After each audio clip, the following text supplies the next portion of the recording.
సర్వాధికారి అయిన యేసు ప్రభుల వారి ప్రశస్త నామంలో వాక్యాన్ని వింటున్నటువంటి మీకును మీ కుటుంబంలో ఉన్న ప్రతి వారికిని ఇమ్మానుయేలు సహవాసం తరఫున హృదయపూర్వకంగా కృతజ్ఞతలు చెల్లిస్తూ ఉన్నాం. మా కొరకు మానక మీరు ప్రార్థిస్తున్నారు. మా ఈ పరిచర్య విషయంలో మాతో కూడా కలిసి మాకు మంచి సహకారాన్ని, సహాయాన్ని మీరు అందిస్తూ ఉన్నందుకు దేవునికి కృతజ్ఞతాస్తుతులు చెల్లిస్తూ ఉన్నాం. ప్రియులారా, దయచేసి ఈ వాక్యాన్ని సబ్స్క్రైబ్ చేసుకోనండి, లైక్ చేయండి, అనేకులకు షేర్ చేయండి. మనం దేవుని కృపను బట్టి ఈ వాక్యం అనేకులకు అందు రీతిగా మీరే సహకరించాలి. మా అనుదిన ఆత్మీయ మన్నా అనునటువంటి వాక్యం కూడా వినండి. అది బైబిల్ వరుసగా చెప్తున్నాను. ఆదికాండం నుండి వచనం వెంబడి వచనాన్ని చెప్తూ ఉన్నా. మీలో చాలామంది వింటూ ఆత్మీయంగా బలపరచబడుతున్నారు. ఫోన్లు కూడా చేస్తూ ఉన్నారు. అందును బట్టి స్తోత్రాలు. ప్రస్తుత దినాలలో ఎక్కడ చూసినా మనుషులు ఈ రీతిగా చెప్తూ ఉన్నారు, మాకు కష్టాలండి, మాకు శ్రమలు, మేము చాలా ఇబ్బందుల్లో ఉన్నాం అని మాట్లాడుతూ ఉన్నారు. వివాహితులు, పిల్లలు ఉన్నవారు, తరువాత అవివాహితులు కూడా, వివాహం కాని వారు కూడా మాకు కష్టాలు అని మాట్లాడుతున్నారు. ప్రియులారా, కష్టాలు అంటే బాధలు, జీవితంలో జరిగే నష్టాలు, ఆర్థిక ఇబ్బందులు, ఇతరుల ద్వారా కలిగే ఇబ్బందులు, ఈ విధంగా ఎన్నో కష్టాలు అనుభవిస్తున్న జనం మన మధ్యన ఉన్నారు. ఈరోజు ఈ మాటలు వింటున్న మీరు కూడా మాట్లాడితే ఎన్నో కష్టాలు చెప్తారు. పైకి బాగా నవ్వచ్చు, మాట్లాడచ్చు, కలిసి మెలిసి ఉండొచ్చు, కానీ చాలామంది హృదయాలలో ఈ కష్టము అనేటటువంటిది ఉంది. చాలామంది దాని విషయంలో ఎంతో బాధపడుతూ ఉన్నారు. అయితే ఒక్కటి గమనించండి, ప్రభుని నమ్ముకున్నటువంటి బిడ్డలు మనము వాక్యానుసారంగా జీవిస్తూ మనకు కష్టాలు వచ్చినట్లయితే ఆ కష్టాలు ఎందుకు వస్తాయి అనేటటువంటిది కూడా మనం తెలుసుకోవాలి.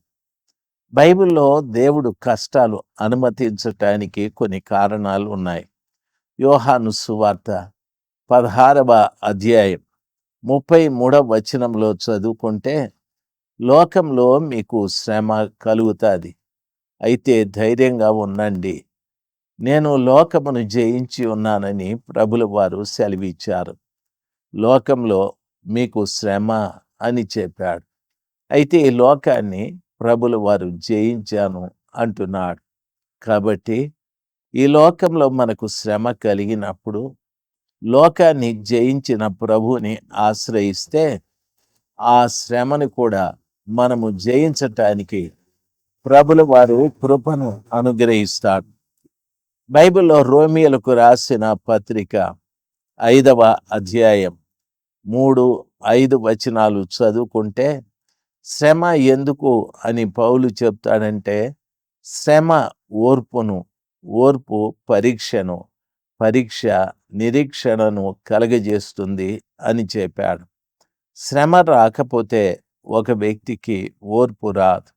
ఓర్పు లేకపోతే ఒక వ్యక్తి సహనము, నిరీక్షణ అనేటటువంటి దానిలోనికి ప్రవేశించలేడు. కాబట్టి శ్రమ అనేటటువంటిది మనకు ఇన్ని పాఠాలు నేర్పిస్తుంది.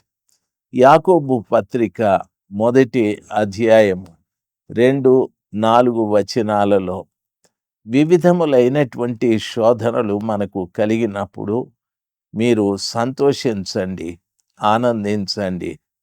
మీ విశ్వాసము పరిపక్వ మగు రీతిగా ఆ కష్టాలలో, ఆ శోధనల్లో నిలబడటానికి ప్రయత్నం చేయమని యాకోబు చెప్తాడు. దేవుని పిల్లలుగా మీకు నా మనవి, శ్రమ వచ్చినప్పుడు దయచేసి కృంగిపోకండి. ఎందుకంటే శ్రమ మనల్ని స్వచ్ఛమైన అపరంజిగా చేస్తాదని 1 పేతురు పత్రిక 4వ అధ్యాయము 12, 13 వచనాల్లో చెప్పబడింది. అగ్ని వంటి మహాశ్రమలు కలిగినప్పుడు ఏదో వింత సంభవించుచున్నదని భయపడకండి. మిమ్మల్ని అగ్నిలో పుటము వేసి స్వచ్ఛమైన బంగారంగా చేస్తాడు, అపరంజిగా మారుస్తాడని వాక్యము సెలవిస్తుంది. కాబట్టి శ్రమ అనేటటువంటిది మనల్ని అపరంజిగా చేయటానికే, మేలిమి బంగారంగా మనల్ని మార్చటానికే దేవుని బిడ్డలు మేరు. కొన్ని పర్యాయాలు ఇంకా రకరకాలైన శ్రమలు వస్తాయి, మీరు భరించలేనివి. మీరు అసలు ఈ శ్రమలు నాకెందుకు వస్తాయి, నేను ప్రభుని నమ్ముకున్నాను కదా, ప్రభుని నమ్మని వాళ్ళు చాలా సంతోషంగా ఉన్నారు కదా అని మాట్లాడుకుంటూ ఉంటాం. నిజమే. అయితే ప్రభుల వారు మన జీవితంలో ప్రవేశపెట్టే శ్రమ ద్వారా వాక్యం ఈ రీతిగా సెలవిస్తుంది. యోబు గ్రంథము 36వ అధ్యాయం 15వ వచనంలో చదువుకున్నట్లయితే, శ్రమపడు వారిని వారికి కలిగిన శ్రమ వలన ఆయన విడిపిస్తాడు అని చెప్పాడు. ఎవరు శ్రమలో ఉన్నారో ఆ శ్రమ పడేటటువంటి వారిని ప్రభుల వారు శ్రమ నుండి విడిపిస్తాడని చెప్పారు. అంతేకాకుండా వాక్యం ఈ రీతిగా సెలవిస్తాది, బాధ వలన వారిని విధేయులుగా చేయును అని అంటాడు. నీ లోపల శ్రమ ద్వారా కలిగే బాధ నిన్ను విధేయులుగా చేస్తుంది. దేవునికి విధేయులుగా, పెద్దల పట్ల విధేయత, ఒక విధేయత కలిగిన హృదయాన్ని దేవుడు నీకు ప్రసాదిస్తాడు. బైబిల్ ఆ రీతిగా సెలవిస్తుంది. అంతేకాకుండా బాధలో నుండి ఆయన నిన్ను తప్పించును, ఇరుకు లేని ఒక విశాల స్థలమునకు నిన్ను తోడుకొని పోవును, నీ ఆహారమును కృవుతో నింపును అని చెప్పాడు. దేవుని కృపను బట్టి శ్రమదినమందు కృంగిపోకుండా, శ్రమదినమందు ప్రభుల వారిని ఆశ్రయిస్తే ఆ సర్వశక్తిమంతుడైన దేవుడు తన్ను ఆశ్రయించే బిడ్డల్ని ఆయన నెమ్మదిగా విడిపిస్తాడు. ఆయన ఇరుకు లేని ఒక విశాల స్థలమునకు తీసుకొని పోయి వారి ఆహారాన్ని కృవుతో నింపుతానని చెప్తాడు. అనగా ఒక శ్రేష్టమైన భోజనాన్ని వారికి ప్రసాదిస్తానని చెప్పాడు. ప్రియులారా, బాగా వినాలి. ఒకవేళ నువ్వు శ్రమ పడుతున్నావేమో, శ్రమ పడేటప్పుడు చేయాల్సింది మనము ఎక్కడైనా త్రోవ విడిచిపెట్టి జీవిస్తున్నామేమో గమనించాలి. ఒకవేళ శ్రమ పడుతున్నావేమో, ఈ శ్రమ కలిగినప్పుడు దేవుడు నన్ను విడిచిపెట్టాడు అని బాధపడకు, భయపడకు. ఆ గొప్ప దేవుని ఆదరణకరమైన మాట ఈ రీతిగా ఉంది, శ్రమపడు వారికి శ్రమ వలన ఆయన విడిపించును అని చెప్తాడు. మీరు యోబు గ్రంథము 36:15లో విడిపించును అనని. ఒకవేళ శ్రమ నిన్ను పట్టుకున్నది, ఈ ఏడాదంతా ఆ శ్రమతో, వచ్చే ఏడాది కూడా ఆర్థిక ఇబ్బంది కావచ్చు, లేక అనారోగ్యం కావచ్చు, లేక కుటుంబంలో మార్పు లేని వ్యక్తుల ద్వారా కావచ్చు, ఇలాగా శ్రమ అనేది దినాల తరబడి మనల్ని పీడించినా దేవుడు మనల్ని విడిపిస్తానని చెప్పాడు. కాబట్టి ప్రభు మాటని పరిపూర్ణంగా మనం విశ్వసిద్దాం. దయచేసి శ్రమ దినమందు కృంగిపోవద్దు.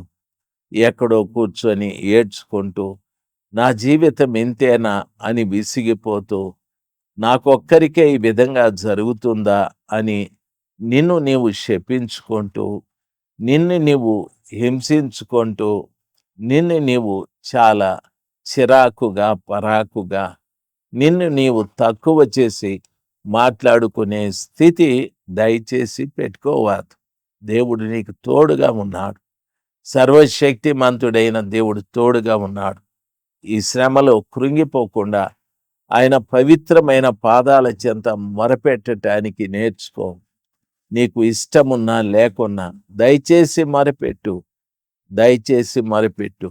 ఆయన అంటాడు, నీ శ్రమలో నేను నిన్ను విడిపిస్తాను, ఇరుకు లేని విశాల స్థలమునకు నడిపిస్తాను, నీ ఆహారమును కురువుతో నింపుతానని ప్రభు చెప్పాడు. ఇంతకంటే గొప్ప మాటలు ఎవరు చెప్తారు? దేవుడు ఈ శ్రేష్టమైన మాటల్ని మనతో మాట్లాడుతూ ఉన్నాడు. కాబట్టి భయపడకుండా ధైర్యంగా ఆయన పవిత్రమైన పాదాల చెంత గడపటానికి ముందుకురా. సర్వశక్తిమంతుడైన దేవుడు నీ జీవితంలో కార్యాన్ని ఖచ్చితంగా జరిగిస్తాడు. దేవుడు మిమ్మల్ని దీవించుగాక. కళ్ళు మూసుకుందాం, చిన్న ప్రార్థన చేస్తాను.